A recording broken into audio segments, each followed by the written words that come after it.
Break के बाद एक बार फिर आपका स्वागत है। आप देख रहे हैं एक मुलाकात, और एक मुलाकात में हमारे साथ हैं राजस्थान सरकार के शिक्षा राज्य मंत्री वासुदेव देवनानी जी। अपन बात कर रहे थे मॉडल स्कूल, और आपने कहा कि एक चुनौती है हमारे सामने कि ठहराव हो, ये बड़ी चुनौती है। एक सवाल है कि कई बार इस तरह की बातें की जाती हैं कि शिक्षकों को मंत्री भी स्वीकार करते हैं कि बिल्कुल चुनाव हो तो पोलियो की खुराक पिलानी है तो शिक्षकों को जोड़ा जाता है। इस पे कुछ विचार चल रहा है कि इसके लिए कुछ सेपरेट व्यवस्था हो?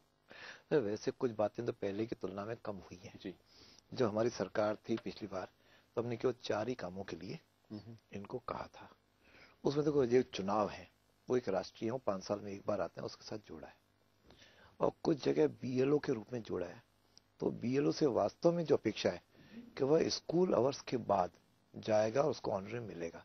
ये कई बार चीजें कोलस होती है, लेकिन फिर भी कोशिश करेंगे कि टीचर को अधिकतर टीचिंग का ही काम करना पड़े, और कहीं अति आवश्यक है राष्ट्रीय हित में तो निश्चित रूप से उसका जुड़ाव, क्योंकि वह जन जन का साथ जुड़ता है, तो जहां अति आवश्यक हो वहीं उनका सहयोग लिया जाए। जी। सामान्यकरण और एकीकरण के व्यवस्था आपकी सरकार में की गई, काफी स्कूलों पे इसका विपरीत असर भी पड़ा, कई जनप्रतिनिधि नाराजगी भी जता रहे हैं, तो अभी क्या रखेंगे इसमें? जैसा कि एकीकरण के मुद्दे पर चर्चा ज्यादा हुई, और एकीकरण भी ऐसी परिस्थितियों में शायद निर्देश गए, क्योंकि जब हमारे पिछले माननीय शिक्षा मंत्री जी ने कुछ जानकारी प्राप्त की कि लगभग 250 स्कूल ऐसे थे जहां एक भी बच्चा गत 2-3 वर्षों से नहीं था। लगभग 10,000 या 8,000, मुझे पूरी एग्जैक्ट संख्या याद नहीं है, ऐसे स्कूल थे जहां 30 से कम बच्चे थे। उसके आधार पर एकीकरण के प्रस्ताव अधिकारियों ने बनाए और इंप्लीमेंट हुए। लेकिन कुछ जगह से जानकारी, जैसे कोई भी योजना लागू होती है तो पहले एक बार कुछ चीजें आते हैं, फिर उसमें कुछ विसंगतियां थी, उसको हमने दूर किया है। और आज जो हमारे निर्देश हैं, 30 से जहां भी अधिक बच्चे हैं वे अपने उसी पुरानी बिल्डिंग में ही पढ़ेंगे। लेकिन एक राइडर जरूर लगाया कि उनका प्रशासनिक नियंत्रण वहां के सीनियर सेकेंडरी स्कूल के प्राचार्य के पास रहेगा, ताकि उसकी कहीं अकाउंटेबिलिटी बढ़े, वह स्कूल व्यवस्थित चले। और उसमें ऐसे स्कूल भी कुछ छोड़े कि जहां पे कहीं हाईवे किसी को क्रॉस करना पड़ रहा हो, कहीं रेलवे लाइन क्रॉस करनी पड़े, कहीं कोई नदी नाला क्रॉस करना पड़े, ऐसे कुछ स्कूलों को हमने छूट दी है। और सारे जनप्रतिनिधियों से भी प्रस्ताव मंगवा लिए और उनको विश्वास में लेकर के अब समस्या का समाधान हमने कर दिया है। जहां तक समानीकरण का मुद्दा है, समानीकरण एक नियमित प्रक्रिया है। एक जमाने में किसी स्कूल में 2000 बच्चे थे, वहां अध्यापकों के पद 70-80 सृजित हो गए। आज वहां बच्चे 500 हो गए, तो भी आज कई जगह वो 70-80 चल रहे हैं। और कई जगह गांव में संख्या बढ़ गई, 250 है तो भी 2 टीचर्स हैं। इसलिए वहां से टीचर्स का आदान प्रदान होना एक नियमित प्रक्रिया है। उसके अंतर्गत ये प्रयत्न आज भी हम लोग कर रहे हैं, और आगे भी जहां जहां आवश्यक होगा हम लोग करते रहेंगे। डाइट के जरिए शिक्षकों के स्तर सुधारने की बात भी आप कह रहे हैं कि उनकी ट्रेनिंग होनी चाहिए, तो ये जो ट्रेनिंग एनसीईआरटी की नॉर्म्स के अकॉर्डिंग कराएंगे आप, या फिर कुछ सीबीएसई के समकक्ष स्थिति बन सके राज्य बोर्ड की? सर, पहली बात तो आज ट्रेनिंग का सारा सिस्टम चरमरा गया है जी।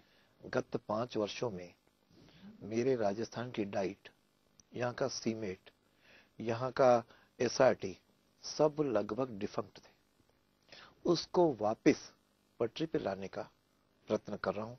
और आज भी डाइट के और एसआरटी के अधिकारियों की मैंने मीटिंग ली है। उदयपुर गया तो एसआरटी से भी मिला। जो उनका मूल काम है कक्षा 1 से 8 तक का पाठ्यक्रम तैयार करना और मेरे अध्यापकों को अच्छी ट्रेनिंग देना, तो ट्रेनिंग का अच्छा मॉड्यूल बने, अध्यापकों में उसके प्रति क्रेज बढ़े, और वह सही ढंग से ट्रेनिंग लेकर के उसका नीचे विद्यार्थी तक इंप्लीमेंट करें। इसके लिए आज हमने एक छोटी कमेटी बनाई है, तो कमेटी 15 दिन के अंदर अपना रिपोर्ट दे देगी, उसके अनुसार हम इस बार कदम बढ़ाएंगे। जी। एक सीबीएसई और स्टेट बोर्ड, इसमें बच्चों के मन में कई बार ये रहता है कि पूछा जाता है कि कहाँ से आपने एजुकेशन की है, कि सीबीएसई से, ओके, फिर कहते हैं कि स्टेट बोर्ड, कि अच्छा स्टेट बोर्ड से किया, तो एक सवाल या निशान आता है, इसकी वजह क्या मानी जाए? कि मानसिकता सामने वाले की, या फिर कुछ गैप है दोनों के बीच में? मेरे ध्यान में राजस्थान का माध्यमिक शिक्षा बोर्ड सारे देश के अंदर सर्वश्रेष्ठ बोर्ड है। ये मैं नहीं कह रहा हूँ, ये भारत सरकार के और सारा, तो इसलिए उस बोर्ड के पिछले टेन्योर में जरूर कुछ बातें हुई जो मैं किसी पार्टी या किसी सरकार के प्रति मैं किसी तरह का वो नहीं कहना चाहता, लेकिन उस दौरान बोर्ड की साख पर असर आया, कुछ असर आया है। उस साख को वापस ठीक करने का काम भी हम लोग कर रहे हैं। और जहां तक सीबीएसई का, वो अपना एक बोर्ड है, लेकिन कई बार कॉमन व्यक्तियों में स्टेटस सिंबल का भी कई बार क्रेज हो जाता है, जी। थोड़ा उसका असर है। लेकिन मैं कोशिश कर रहा हूँ कि इस बार भी माध्यमिक शिक्षा बोर्ड के परीक्षा में बैठने वाले लगभग 19.5 लाख बच्चे हैं और पिछली बार की तुलना में 80,000 विद्यार्थी बढ़े हैं। इसलिए बोर्ड की अपनी अहमियत है, सीबीएसई अपने स्थान पर है, इसलिए मैं समझता हूँ बोर्ड का स्टैंडर्ड और बढ़े, ये हम प्रयत्न करेंगे। जी, आरटेट को लेकर के आप लोगों ने बड़ा मुद्दा बनाया था और रीट उस पे अभी चालू की है आपने, तो इसका क्या बेनिफिट मिलेगा?